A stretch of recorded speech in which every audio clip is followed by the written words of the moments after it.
नमस्कार दोस्तों, teaching school YouTube channel में आप सभी का स्वागत करते हैं। आज प्रीवियस ईयर का तीसरा सेट करेंगे। जिन्होंने अभी तक पहला और दूसरा सेट नहीं देखे हैं उन्हें ज़रूर देखें। आज का पहला क्वेश्चन है, आज की कक्षाओं में अब डैश शिक्षार्थियों का स्वागत होता है। पहला है प्रतिभाशाली, दूसरा है विविध, तीसरा है प्रतिभाशाली और चौथा है विशिष्ट ज़रूरतमंद। तो हमारा सही ऑप्शन है ऑप्शन नंबर दूसरा, विविध। अगला क्वेश्चन,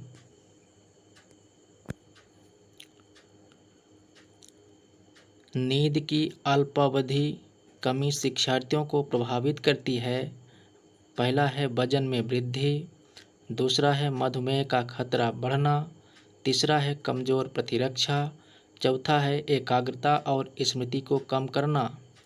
तो हमारा सही उत्तर होगा ऑप्शन नंबर चौथा, एकाग्रता और स्मृति को कम करना। अगला क्वेश्चन, भारत में शिक्षा में असमानता निम्न में से किस कारण कम हो गई है। पहला है धार्मिक हस्तक्षेप, दूसरा है समाज सुधार, तीसरा है संवैधानिक प्रावधान, चौथा है सांस्कृतिक विविधता। तो सही उत्तर होगा ऑप्शन नंबर तीसरा, संवैधानिक प्रावधान, ऑप्शन नंबर थर्ड। अगला क्वेश्चन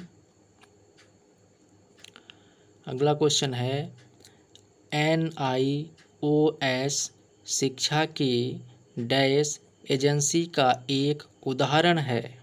पहला है गैर औपचारिक, दूसरा है औपचारिक, तीसरा है NGO, चौथा है अनौपचारिक। तो सही उत्तर हमारा है ऑप्शन नंबर पहला, गैर अनौपचारिक। अगला क्वेश्चन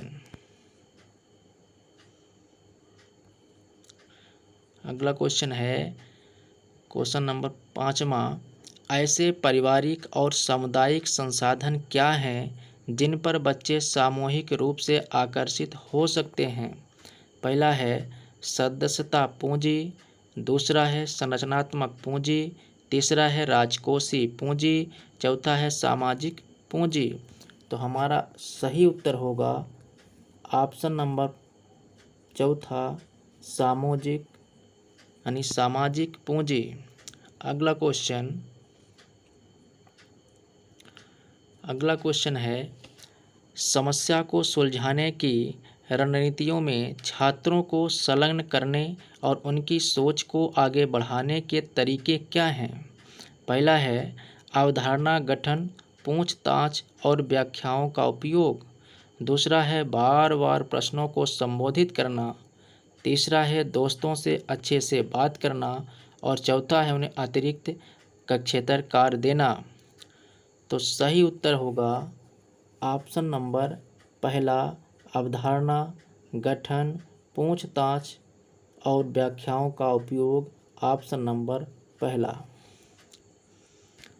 अगला क्वेश्चन नंबर 7, सामान्य से विशिष्ट की ओर बढ़ते हुए किस प्रकार के तर्क की विशेषता बताई जाती है। पहला है पारगमन तर्क, दूसरा है अज्ञानात्मक तर्क, तीसरा है निगमनात्मक तर्क और चौथा है प्राकल्पनात्मक तर्क। तो यहाँ पर सही उत्तर होगा 7 का ऑप्शन नंबर तीसरा, निगमनात्मक तर्क। अगला क्वेश्चन नंबर 8, स्मृति का वह कौन सा भाग है जो वैसी सूचना संग्रहित करता है जिनकी सचेत रूप से जानकारी नहीं रहती है। पहला है दोहरी स्मृति, दूसरा है स्पष्ट स्मृति, तीसरा है अंतर्निहित स्मृति, चौथा है सुगढ़ स्मृति। तो हमारा सही उत्तर होगा ऑप्शन नंबर 3, अंतर्निहित स्मृति। अगला क्वेश्चन, क्वेश्चन नंबर 9, वह घटना क्या है जिसमें किसी शब्द या अवधारणा के पूर्व में संपर्क में आने के बाद का स्मरण आसान हो जाता है? पहला ऑप्शन है प्राइमिंग, दूसरा है व्युत्पत्ति, तीसरा है अचेतन प्रत्यक्षीकरण, चौथा है अचेतन स्मृति। तो सही उत्तर होगा पहला ऑप्शन प्राइमिंग। अगला क्वेश्चन, क्वेश्चन नंबर 10, किसी परीक्षा के संचालन के दौरान बच्चे को कहानी सुनाने के लिए कहा जाता है? पहला बाल अंतर्बोध परीक्षण, दूसरा है मिनेसोटा मल्टीफिजिकल पर्सनैलिटी इन्वेंटरी, तीसरा है वेचलेसर इंटेलिजेंट स्केल फॉर चिल्ड्रन, चौथा है विषय आत्मबोधन परीक्षण। तो सही उत्तर होगा ऑप्शन नंबर पहला बाल अंतर्बोध परीक्षण। अगला क्वेश्चन, क्वेश्चन नंबर 11, शिक्षार्थी स्वायत्तता की विशेषता है? पहला है औपचारिक शिक्षा, दूसरा है पारंपरिक शिक्षा, तीसरा है प्रगतिशील शिक्षा, चौथा है समावेशी शिक्षा। तो सही उत्तर होगा ऑप्शन नंबर 4, ऑप्शन नंबर 3 प्रगतिशील शिक्षा।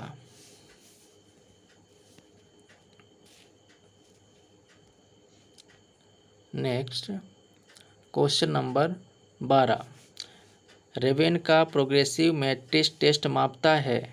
पहला है बुद्धि, दूसरा व्यक्तित्व, तीसरा है मनोवृत्ति, चौथा है प्रेरणा। सही ऑप्शन है ऑप्शन नंबर पहला इंटेलिजेंस यानी बुद्धि।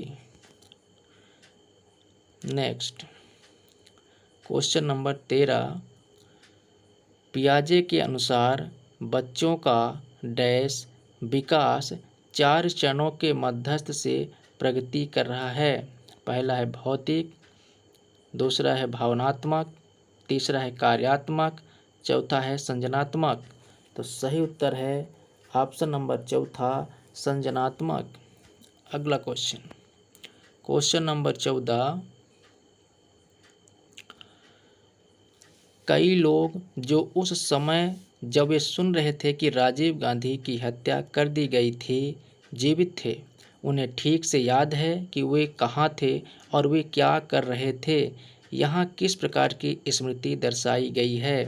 पहला है पूर्व दीप्ति स्मृति, दूसरा है घोषणात्मक स्मृति, तीसरा है संवेदी स्मृति, चौथा है अर्थगत स्मृति। तो सही उत्तर है ऑप्शन नंबर पहला पूर्व दीप्ति स्मृति। अगला क्वेश्चन, क्वेश्चन नंबर 15, डैश विद्यार्थियों को अपवादात्मक श्रेणी के अंतर्गत शामिल नहीं किया जाता है? पहला है साधारण, दूसरा मंद, तीसरा है प्रतिभाशाली, चौथा है धीमे। तो सही उत्तर होगा ऑप्शन नंबर पहला नॉर्मल यानी साधारण बच्चे को अपवादात्मक श्रेणी के अंतर्गत शामिल नहीं किया जाता है। अगला क्वेश्चन, क्वेश्चन नंबर 16, यदि एक विद्यार्थी को पढ़ने में कठिनाई होती है तो उसे किस प्रकार की अधिगम अक्षमता है?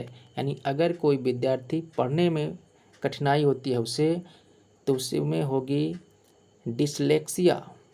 ऑप्शन नंबर तीसरा सही उत्तर होगा यहाँ पर डिसलेक्सिया। अगर अपन बात करें कि डिस्ग्राफिया, तो डिस्ग्राफिया लिखने संबंधी होती है और डिसकैल्कुलिया गणन संबंधी होती है। जिसे गणना में कठिनाई होती है उसको डिसकैल्कुलिया की समस्या होती है। अगला क्वेश्चन, क्वेश्चन नंबर 17, एक शिशु को पिता को अन्य पुरुषों से अंतर करने में समय लगता है। विकास का यह दृष्टिकोण निम्न सिद्धांत के कारण होता है। यानी एक शिशु है जो पिता को अन्य पुरुषों के साथ देखता है तो उसमें अंतर नहीं करवाता है। तो इसमें किसका नहीं कर पाता? तो पहला ऑप्शन है पूर्ण से अंश, दूसरा है केंद्र से परिधि, तीसरा है अंश से पूर्ण, चौथा है सामान्य से विशिष्ट। तो सही उत्तर होगा ऑप्शन नंबर चौथा, सामान्य से विशिष्ट। अगला क्वेश्चन नंबर 18, प्रसिद्ध शरीर क्रिया विज्ञानी जिनका शास्त्रीय अनुकूलन यानी क्लासिकल कंडीशनिंग पर किया गया कार्य बाल मनोविज्ञान के क्षेत्र को प्रभावित करता है, वे हैं पहला ऑप्शन एडवर्ड थॉर्नडाइक, दूसरा है वोल्फगैंग कोहलर, तीसरा है जीन पियाजे, चौथा है इवान पावलोव। तो हमारा सही उत्तर होगा ऑप्शन नंबर चौथा, इवान पावलोव। अगला क्वेश्चन नंबर 19, कहावत एक सफलता के बाद अनेक सफलता मिलती है अधिगम के किस नियम पर लागू होता है? पहला है अभ्यास का नियम, दूसरा है तत्परता का नियम, तीसरा है प्रभाव का नियम, चौथा है सफलता का नियम। तो सही उत्तर है ऑप्शन नंबर तीसरा, प्रभाव का नियम। अगला क्वेश्चन नंबर 20, व्यवहारिक उद्देश्य की विशेषता है। पहला है उपयुक्त में से कोई नहीं, दूसरा अवलोकनी और परिमेय, तीसरा है अवलोकनी और असीमित, चौथा है गैर अवलोकनी। सही उत्तर होगा ऑप्शन नंबर दूसरा, अवलोकनी और परिमेय। अगला क्वेश्चन नंबर 21, निम्नलिखित में से प्रेरणा का मानवतावादी दृष्टिकोण क्या है? पहला है आत्मसम्मान की आवश्यकता और आत्मतृप्ति, दूसरा है धारणा सफलता का श्रेय और असफलता, तीसरा है लक्ष्य उम्मीद और आत्म प्रभावकारिता, चौथा है प्रलोभन दृढ़कर्ता और दंड देने वाला।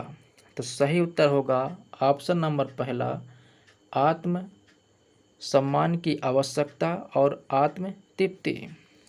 अगला क्वेश्चन नंबर 22, नैतिक विकास पर कोहल वर्ग के सिद्धांत में विकास के कितने प्राथमिक चरण मौजूद थे? पहला है 3, दूसरा है 4, तीसरा है 3, चौथा है 6। तो सही उत्तर होगा 3। अगला क्वेश्चन नंबर 23, डैश ने अनुमोदित किया है कि सभी बच्चों में सीखने की क्षमता होती है। पहला है जॉन डवे, दूसरा है फ्रायड, तीसरा है फ्रेडरिक फ्रोबेल, चौथा है मारिया मॉन्टेसरी। सही उत्तर है ऑप्शन नंबर तीसरा, फ्रेडरिक फ्रोबेल। अगला क्वेश्चन नंबर 24, डैश बच्चों की रचनात्मक सोच के संवर्धन के लिए रचनात्मक कौशल अभ्यास के लिए पुस्तकें हैं। पहला है समृद्ध पुस्तकें, दूसरा है विचार पुस्तकें, तीसरा है एकीकृत पुस्तकें, चौथा है रचनात्मक पुस्तकें। तो सही उत्तर है ऑप्शन नंबर दूसरा, विचार पुस्तकें। अगला क्वेश्चन नंबर 25, परिश्रम बनामहीनता की एरिक्सन के मनोवैज्ञानिक चरण में प्रमुख घटक हैं। पहला है परिवार, दूसरा है माता पिता, तीसरा है प्राथमिक सहायक और चौथा है शिक्षक और सहपाठी। सही उत्तर है ऑप्शन नंबर चौथा, शिक्षक और सहपाठी। अगला क्वेश्चन नंबर 26, किसी भी बाध्यता या इनाम के अभाव में कुछ भी करने का जुनून डैश है। पहला है व्यक्तिगत अभिप्रेरण, दूसरा है सामाजिक अभिप्रेरण, तीसरा है उपलब्धि प्रेरणा, चौथा है आकांक्षा का स्तर। सही उत्तर है ऑप्शन नंबर पहला, व्यक्तिगत अभिप्रेरण।